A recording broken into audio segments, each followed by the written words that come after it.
Changement de ton en Tunisie, le régime de Ben Ali, qui avait entrouvert la porte à plus de démocratie, a opté ce soir pour la répression. L'état d'urgence a été décrété dans tout le pays et un couvre-feu est en vigueur depuis 17h et jusqu'à 7h demain matin. La révolte connaît un nouveau tournant depuis quelques heures. La manifestation qui se déroulait devant le ministère de l'Intérieur a dégénéré. La police est intervenue brutalement. On attend maintenant d'une minute à l'autre une annonce importante faite à la télévision tunisienne, peut-être une allocution du président Ben Ali. La pluie tombe à nouveau sur Teresópolis au Brésil. Le travail des sauveteurs est ralenti alors qu'on s'attend sur place à retrouver des centaines de corps sans vie. Les inondations ont déjà fait 511 morts dans la région proche de Rio. Et puis, Ruby fera-t-elle chuter Berlusconi ? Une enquête a été ouverte contre le Premier ministre italien dans une affaire de prostitution. Ruby, une call girl, était mineure lorsqu'elle a passé des soirées dans la maison du Cavaliere. Voilà, ce sont les titres que nous allons développer dans ce journal. Merci d'être avec nous sur France 24. C'est un tournant dans la révolte en Tunisie. Les événements se sont enchaînés en quelques heures cet après-midi.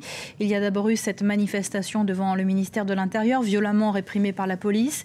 Et puis, le président Ben Ali a décidé de limoger le gouvernement. On aurait pu l'interpréter comme un geste d'ouverture, mais le ton a changé en quelques minutes. On retrouve par téléphone notre envoyé spécial Cyril Vanier. Cyril, ce soir, c'est une chape de plomb qui s'est abattue sur la Tunisie. Bien, ce soir, actuellement, beaucoup de Tunisiens font état de rumeurs selon lesquelles le président Ben Ali aurait pris la fuite. Ce que nous pouvons confirmer, c'est que nous avons parlé à de nombreux Tunisiens qui pensent aujourd'hui que leur président a quitté le pays. Nous ne pouvons pas, à l'heure actuelle, confirmer cette information. Nous avons eu cette confirmation par les mêmes sources d'informations que nous avons utilisées depuis le début de notre couverture de cette crise. Les informations nous parviennent par les réseaux sociaux, par les gens qui animent ces réseaux sociaux. Il y a des gens qui nous appellent dans la journée. Nous avons plusieurs sources indiquant la même chose, que le président aurait quitté le pays. D'autres télévisions étrangères donnent cette information comme confirmée. Les Tunisiens sont actuellement devant ces télévisions en train d'apprendre la nouvelle et beaucoup d'entre eux croient aujourd'hui que le président Ben Ali a quitté la Tunisie. Bien sûr, on attend maintenant effectivement une annonce qui est dite importante de la part de la télévision tunisienne. Comme vous le dites, j'imagine que tous les Tunisiens sont en ce moment devant leur poste de télévision. Est-ce que par ailleurs, dans la ville, dans Tunis, est-ce qu'il y a encore des affrontements ? Est-ce que vous pouvez voir des choses, même si vous n'avez pas le droit de sortir, puisque un couvre-feu est en vigueur depuis la fin d'après-midi ? Effectivement, nous sommes soumis au même couvre-feu que tout le monde, de 17h à 7h du matin. Par ailleurs, comme les forces de l'ordre ont annoncé qu'elles avaient désormais reçu l'autorisation de tirer sur toute personne qui ne respecterait pas leurs consignes, il y a très peu de circulation, il y a très peu de mouvement dans les rues. Aucun regroupement de plus de 3 personnes n'est autorisé. Tout ça pour dire que chacun est rentré chez soi. Pour l'instant, nous n'avons reçu aucune information de troubles dans les quartiers de Tunis, y compris là où nous avions observé nous-mêmes des troubles il y a 2 ou 3 nuits. Et donc actuellement, effectivement, je pense que la plupart des Tunisiens sont devant leur télévision. Certainement, ceux qui sont là où je me trouve regardent la télévision. Une annonce a été faite qu'il y aurait une annonce très importante dans quelque temps. Il n'est pas précisé que M. Ben Ali lui-même prendra la parole et ça ne fait qu'augmenter les doutes quant à la présence du président encore en Tunisie. Merci beaucoup Cyril d'avoir été avec nous en direct. Effectivement, maintenant, tous les yeux sont rivés sur la télévision publique tunisienne. Je vous rappelle donc cette information qui nous est donnée par notre envoyé spécial. Plusieurs sources lui ont indiqué que le président Ben Ali aurait quitté le pays. Information qui peut bien sûr ne pas encore être confirmée, sachant dans le même temps que l'armée a pris position il y a quelques heures autour de l'aéroport de Tunis. Je vous propose maintenant de revenir en images sur cette journée qui restera sans doute dans l'histoire de la Tunisie. Alors que la police disperse violemment les manifestants à coups de gaz lacrymogène avenue Habib Bourguiba, La télévision tunisienne annonce que le président Ben Ali limoge le gouvernement et que des élections législatives anticipées auront lieu dans les 6 mois. L'état d'urgence est décrété dans tout le pays. Le chef de l'État abat une nouvelle carte pour tenter d'apaiser l'opinion. Car le « je vous ai compris » du président Ben Ali n'a pas suffi à convaincre des milliers de Tunisiens qui se sont rassemblés pour manifester ce vendredi. Ben Ali doit partir, le pouvoir au peuple, clame la foule en colère. Pour passer d'une dictature à une démocratie, il faut une période difficile, il faut du sang, au moins qu'il ne soit pas mort et blessé pour rien. Dans un discours télévisé, le président tunisien, au pouvoir depuis 1987, a annoncé une série de mesures pour désamorcer la crise. Il a promis de ne pas briguer un nouveau mandat en 2014, mais quelque chose semble s'être brisé entre le pouvoir tunisien et une partie de la population. C'est sous la pression du peuple qu'elle a fait ça. C'est trop tard. C'est trop tard. Il y a 70 morts en même temps qu'elle est en train de faire son discours. Il y avait des morts à Kérouane, en centre-ville. Et on n'a plus confiance. Dis-moi, s'il te plaît, monsieur le président, qui a tué les Tunisiens? Qui a tué les Tunisiens dans leur pays? Le mouvement de contestation ne semble pas faiblir et l'armée est toujours présente dans la capitale tunisienne. L'armée que certains manifestants invitent à rejoindre le peuple. « Tu es avec nous », lance cet homme à ce soldat. Des soldats un peu désarçonnés par une population qui leur serre la main et qui les embrasse. Si du côté du pouvoir, on tente de donner l'image d'un régime désormais à l'écoute du peuple, certains opposants préfèrent y voir les derniers soubresauts d'un régime à bout de souffle.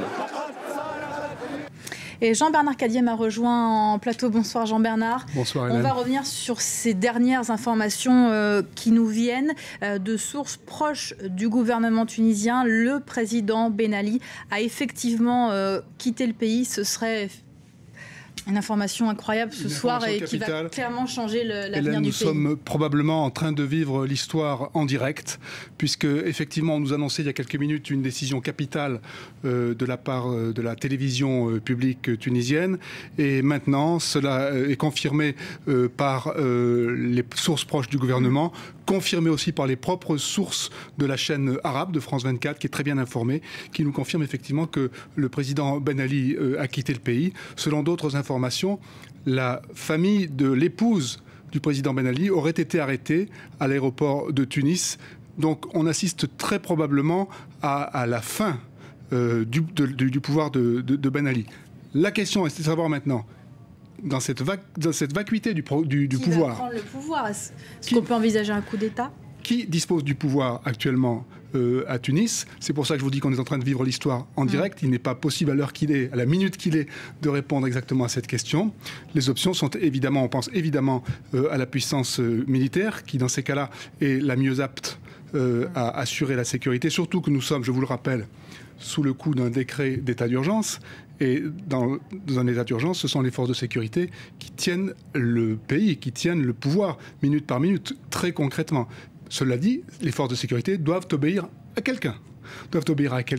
Et on verra très vite, dans les minutes qui viennent, si c'est une nouvelle structure militaire qui est mise en place ou s'il y a une autre structure qui est mise en place. Et puis on va surtout surveiller ce qui se passe dans les rues de Tunis. Parce qu'après 23 ans de pouvoir, le départ du président Ben Ali est un événement considérable pour la Tunisie. Considérable pour ces jeunes Tunisiens qui manifestaient depuis le 17 décembre. Tout avait commencé par le suicide d'un jeune Tunisien qui s'était immolé par le feu. Et puis, du 17 décembre, fin décembre, début janvier, mi-janvier, peut-être l'épilogue de l'histoire de ces émeutes tunisiennes qui font rentrer effectivement cette journée dans l'histoire du pays. Merci beaucoup Jean-Bernard d'être intervenu sur notre antenne. Effectivement, on attend maintenant cette confirmation, sans doute à la télévision tunisienne dans quelques minutes, à savoir que le président Ben Ali a donc quitté le pays. Ben Ali qui est au pouvoir depuis 23 ans. On revient sur son parcours. Portrait donc du président Ben Ali. Depuis 1989, la cérémonie est devenue quasiment un rituel. Main sur le Coran et prestation de serment, Zine El Abidine Ben Ali règne depuis près d'un quart de siècle sur la Tunisie. Mais son 5e mandat pourrait bien être le dernier, du moins à en croire son discours du 13 janvier adressé aux Tunisiens. J'ai promis le 7 novembre que je ne briguerai pas de présidence à vie. Donc je remercie tous ceux qui souhaitent que je me représente en 2014, mais je refuse de toucher à la limite d'âge fixée par la Constitution. Plus de démocratie, fin de la présidence à vie, Ben Ali recycle ses promesses de 1987. À peine 5 semaines après avoir été nommé Premier ministre par le président de l'époque, Habib Bourguiba, il dépose ce dernier officiellement pour raison médicale. Il promet alors plus d'ouverture et souhaite une démocratisation de l'État tunisien, mais sans précipitation, comme il aime à le souligner. La période de grâce sera de courte durée. Début des années 90, Tunis craint l'essor des islamistes. Les musulmans radicaux sont réprimés et très vite, ce sont toutes les libertés qui sont étouffées. Opposition muselée, censure, arrestation arbitraire. Pour le président, c'est le prix à payer pour la stabilité économique et pour la paix sociale, mise à mal depuis la mi-décembre. On ne peut pas respirer en Tunisie, on ne peut pas raconter une blague sur le compte du président ou de la famille présidentielle. Les difficultés économiques à elles seules ne justifieraient pas cette révolte, cette intifada. À mon avis, ce qui a fait exploser la marmite, c'est surtout la répression politique. Un régime qui ne tolère pas la moindre opposition. Malgré l'introduction formelle du pluralisme, le président tunisien est reconduit à chaque élection avec plus de 90% des voix. Surveillés dans leurs moindres faits et gestes, les Tunisiens s'insurgent aujourd'hui contre la dictature de Ben Ali et de sa seconde épouse. Désormais, il faudra qu'une alternative viable au président se mette en place. C'est un pays riche d'élites. Même si ces élites ne peuvent pas s'exprimer, même si ces élites ont été écartées de la politique, eh bien elles sont là. Quand on voit la grève des avocats, on se dit que même les hautes sphères du pays ne sont plus au diapason avec ce président. La Tunisie ne disparaîtra pas le jour où Ben Ali quitterait le pouvoir volontairement ou involontairement. Après son annonce de départ en 2014, les Tunisiens sont descendus dans les rues exprimer leur joie. Reste à savoir si cette fois le président Ben Ali maintiendra sa promesse, lui qui avait déjà modifié la Constitution pour briguer de mandats supplémentaires.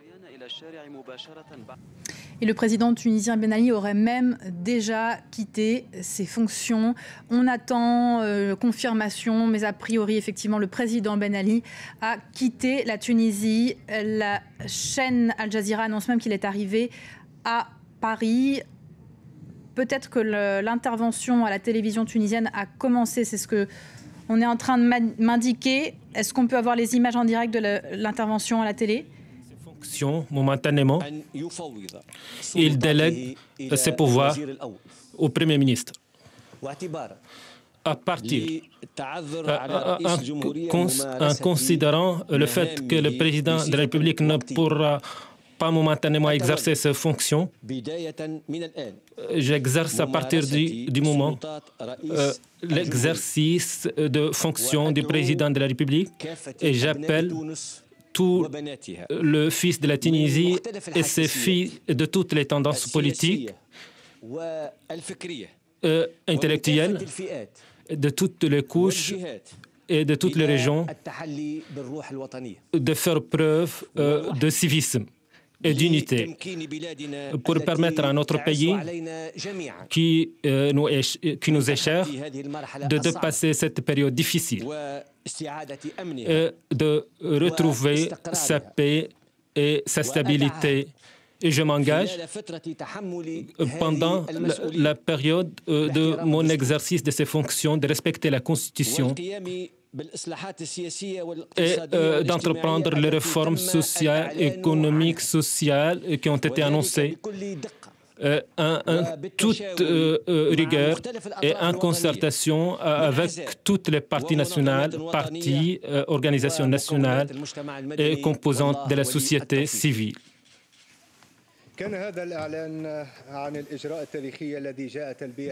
Suivre en direct l'allocution du Premier ministre tunisien Mohamed Ghannouchi qui confirme que le président Ben Ali a quitté le pays, qu'il confie provisoirement le pouvoir à son Premier ministre. Jean-Bernard, c'est clairement un moment clé dans l'histoire de la Tunisie ce soir. C'est très clairement un moment historique. Après 23 années de pouvoir, c'est officiel. Ben Ali a quitté le pays, a quitté le pouvoir en Tunisie. Il a quitté le pouvoir sous la pression de la rue, sous la pression des émeutes. Il a tenté jusqu'au dernier moment de reprendre la main. Il a tendu la main, mais les dernières heures ont montré qu'il ne pouvait plus rester au pouvoir. Et donc, on vient de le voir, très important, Mohamed Ghanouchi, le Premier ministre, qui exerce désormais les fonctions de président de la République. C'est un personnage important, bien que relativement discret sur la scène politique tunisienne. C'est un homme plutôt un technicien, un homme qui est connu pour son intégrité. C'est un homme qui est extrêmement respecté par les Tunisiens. C'est un homme que Ben Ali avait imaginé mettre un peu en avant ces dernières heures, parce qu'il savait que dans la sphère politique de la tête de la Tunisie, c'était un des hommes les plus respectés et un des les plus à même de sauver le régime. Donc le régime n'est pas tombé, puisque c'est le Premier ministre qui prend les pouvoirs. On assiste donc à une passation de pouvoir civil. On a cru ces dernières minutes que les militaires pourraient éventuellement prendre le pouvoir. Nous restons dans le même régime, nous restons avec un pouvoir civil, mais le plus important, dans cette Tunisie ultra verticale, ultra hiérarchisée, ultra policée, pour ne pas dire cette Tunisie marquée depuis 23 ans par un régime policier, nous assistons à un moment historique. Le président Ben Ali, sous la pression des émeutiers, sous la pression des événements, après avoir tenté de promettre qu'il ne se représenterait pas, après avoir limogé son gouvernement, après avoir annoncé cet après-midi qu'il y aurait des élections dans 6 mois, après avoir décrété l'état d'urgence avec ce vieux réflexe sécuritaire qui est le sien, a perdu la partie, il a quitté le pays. C'est un jour historique pour la Tunisie. Vous confirmez, monsieur, que c'est un jour historique? Bonsoir. En tant que Tunisien, bonsoir, merci de m'avoir invité. En tant que Tunisien, je ne peux pas cacher mon émotion et mon respect pour ce pays. Je vous remercie pour les mots importants sur la légalité de la transition, quelles que soient les difficultés par lesquelles le peuple tunisien est en train de passer, la légalité est en train d'être respectée. Monsieur Ghanouchi, selon la constitution de la République tunisienne, en cas de vacance de la présidence, assume la présidence de la République, mais cette responsabilité n'est pas illimitée.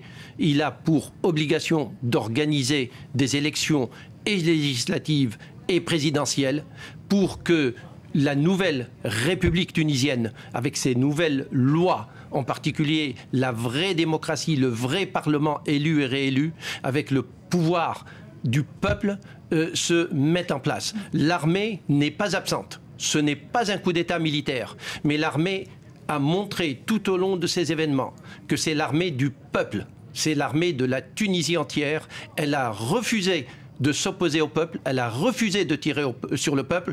L'hommage est rendu à tous les membres de l'armée tunisienne, et en particulier au général Amar, qui n'a pas voulu que l'armée tire sur le peuple.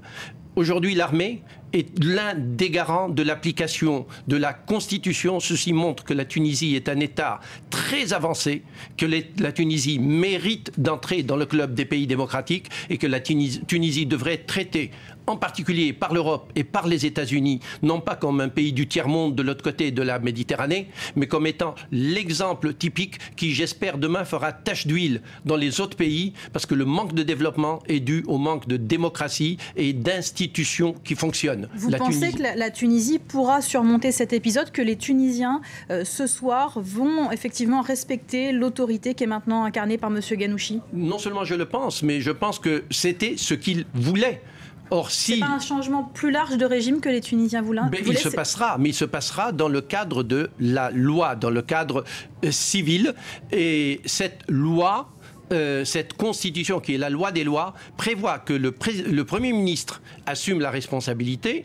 Monsieur Ghanouchi, et je suis totalement d'accord avec vous sur ses qualités humaines, sur ses qualités aussi de propreté intellectuelle, de propreté, est important. Il va jouer ce rôle de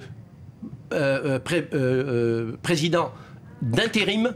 Monsieur Ghanouchi, je ne le vois pas se présenter à une candidature d'élection, parce que ce sont tous les partis de la Tunisie qui viendront confirmer la réponse à votre question importante. Est-ce que nous allons changer de république en Tunisie? Il est très important que l'on comprenne que la république doit changer. On est maintenant en ligne avec Tarek Mekki. Bonsoir, merci d'être avec nous. Vous êtes au Canada, vous êtes un opposant tunisien. Comment est-ce que vous accueillez cette annonce ce soir du départ de Ben Ali, de la prise de fonction de Mohamed Ghannouchi? Est-ce que vous pensez que à terme le régime va changer? La première dépensée, madame, que j'ai, c'est pour les martyrs tunisiens qui sont tombés, qui ont perdu la vie, et pour voir ce jour-là. Mais ce jour-là, c'est une arme à double tranchant. Monsieur Ghannouchi vient de... essayons de dire, l'histoire se répète. Ben Ali était Premier ministre, on l'a eu comme président. Monsieur Ghannouchi était Premier ministre de Ben Ali, on le voit comme président. J'espère que l'histoire ne se répétera pas à la lettre. On parle de l'intégrité de M. Ghannouchi. Elle est matérielle, ça je n'en doute pas. Mais n'oublions pas, et ce que je dis, le peuple tunisien le comprend très bien. N'oublions pas que M. Ghannouchi a été moralement impliqué dans le régime de Ben Ali. J'espère que ce scénario ne ressemblera pas à celui utilisé par le Shah d'Iran quand il est parti en laissant un Premier ministre. Je suis prêt à approuver ce monsieur, à une condition, qu'il fasse vraiment preuve de son intégrité, en organisant des élections libres, comme je l'ai toujours appelé, et en plus, avec supervision, sous supervision par un accord honorable des Tunisiens, sans toucher à leur intégrité, avec des autorités suédoises, des autorités scandinaves, les quatre, Suède, Norvège, Danemark et Islande, avec leur bureau de vote, et qu'ils signent solennellement devant les Tunisiens qu'il y aura des élections libres en Tunisie. Là, je suis prêt à le soutenir. Autrement, je n'avalerai pas une pilule, une rebelote du 7 novembre 87. Et j'ai appelé à l'instauration d'une deuxième république. J'ai toujours dit que depuis 1956, les Tunisiens ont eu leur indépendance. Mais on n'a pas eu le mode d'emploi qu'il fallait pour être indépendant. Parce qu'une indépendance, cela veut dire l'indépendance des Tunisiens. L'indépendance du choix, dans toute la transparence. Les Tunisiens n'ont rien à envier aux Européens ni aux Occidentaux. Merci beaucoup, Monsieur Mekki, d'avoir été avec nous pour votre réaction. On voit bien que l'opposition attend beaucoup du départ de Ben Ali. Est-ce qu'elle attend peut-être un peu trop ? Non, à juste titre, moi je suis d'accord pour que l'opposition joue son rôle. Ce qui a manqué à la Tunisie, c'est l'ère de débat.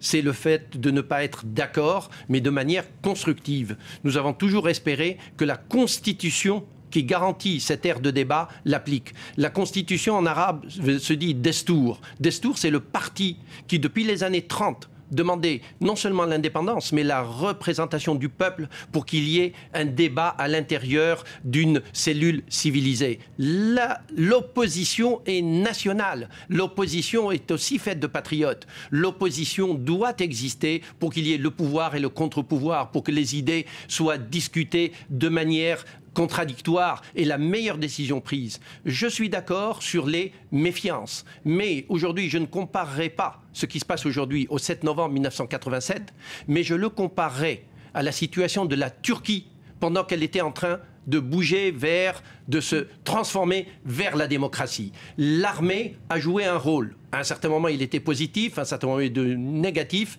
L'armée tunisienne aujourd'hui est en train de jouer un rôle positif. Elle est la garante pour que la gabegie ne soit pas là, mais aussi, elle dit aux civils que la Constitution doit être respectée et je m'attends de nouveau à ce que M. Ghannouchi permette l'élection d'un nouveau Parlement et d'un nouveau président sur la base de l'accord de la majorité du peuple tunisien. Merci beaucoup, M. Mechekrou. Restez avec nous. On va partir tout de suite à Tunis. On va retrouver par téléphone notre envoyé spécial Cyril Vanier. Cyril, donc vous avez pu suivre, comme tout le monde en direct, cette allocution du Premier ministre tunisien qui confirme que le président Ben Ali laisse son pouvoir à M. Ghannouchi, de moins temporairement. Est-ce qu'il y a des réactions dans la rue en ce moment? Est-ce que vous entendez des choses?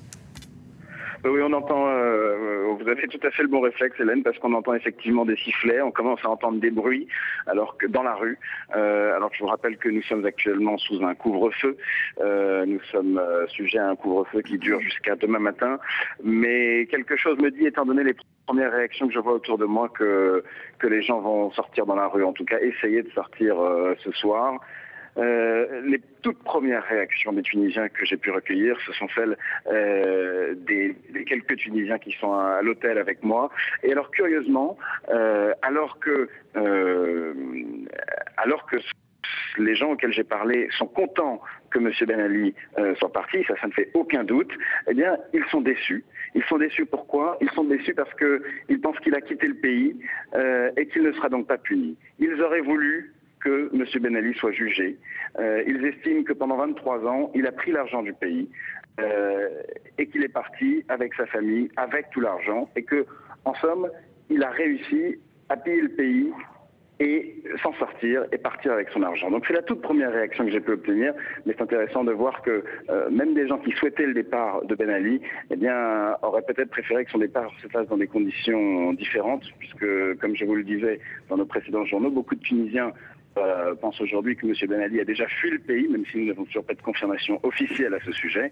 Et ils sont très déçus qu'il ait fui avant d'être jugé.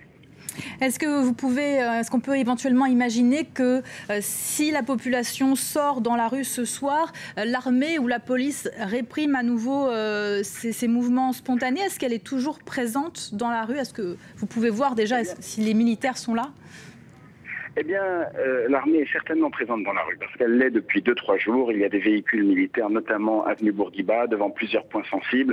Donc, il n'y a pas de raison de penser que l'armée se serait retirée de la rue dans les 2-3 dernières heures, depuis que le couvre-feu a commencé.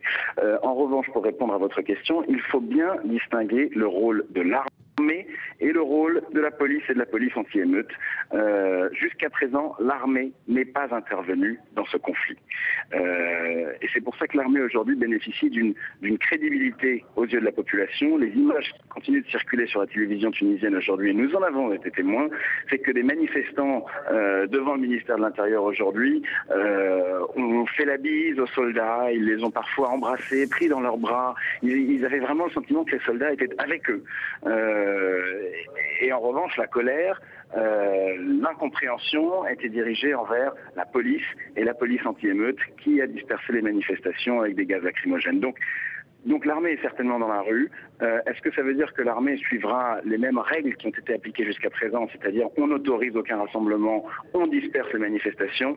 C'est pas sûr, parce que jusqu'à présent, ce n'est pas l'armée qui a dispersé les manifestations. Merci beaucoup Cyril pour ces dernières informations depuis Tunis. Je vous rappelle donc l'information principale. Le président Ben Ali a quitté le pays. D'après la chaîne Al Jazeera, il serait même arrivé ce soir à Paris.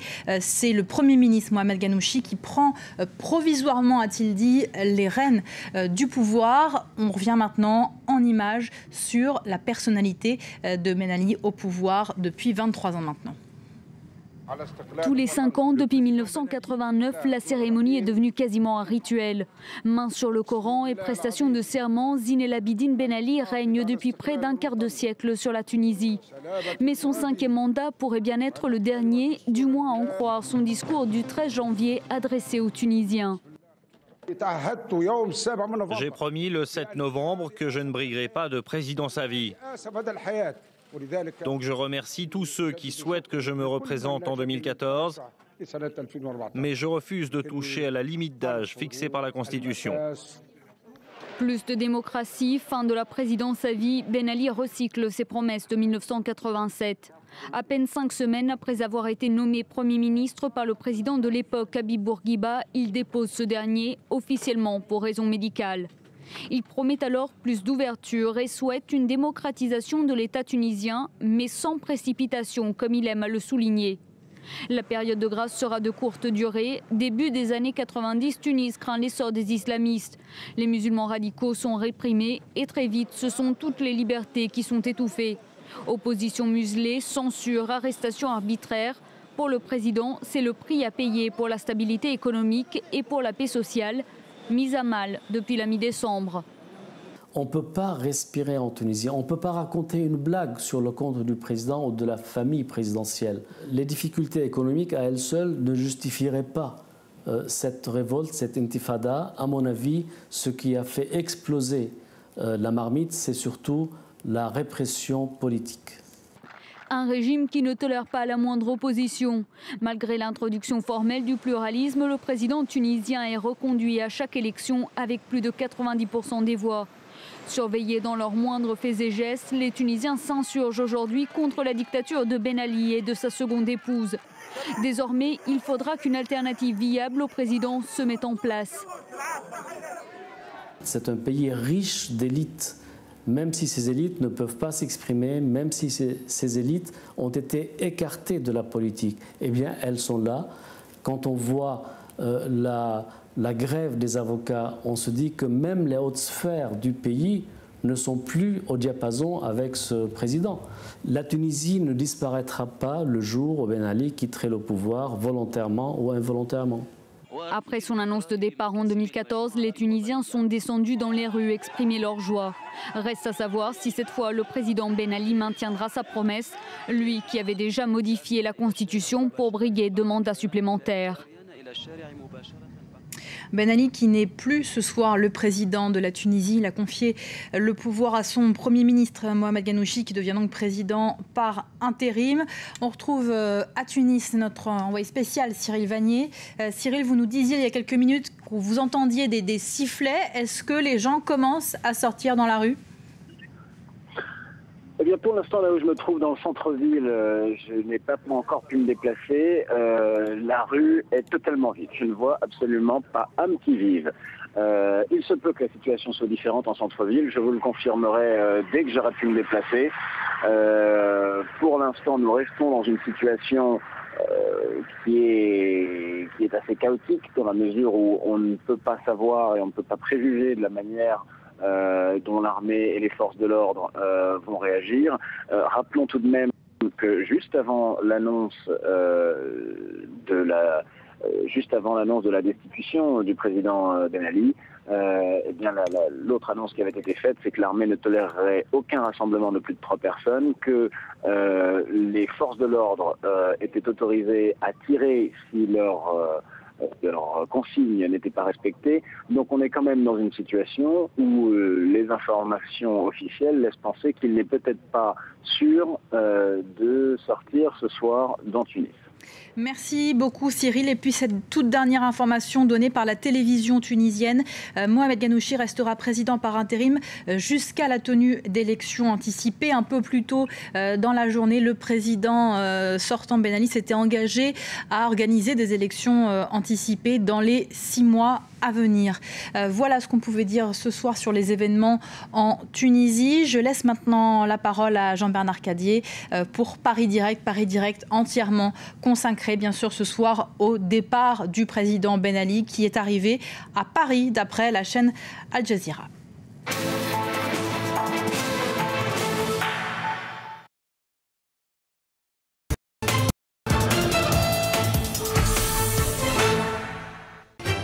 France 24 vous propose Les Observateurs. Un regard unique sur l'actualité, le vôtre. Des photos, des vidéos, des témoignages de nos observateurs au cœur des événements. Vérifiés par les journalistes de France 24 et publiés sur notre site. Les Observateurs, c'est aussi une émission où interviennent nos observateurs par webcam pour vous offrir un autre regard sur l'info. Les Observateurs, un réseau participatif et interactif de 5000 citoyens du monde. Les Observateurs, ce sont eux. C'est lui, c'est elle. Et pourquoi pas vous ?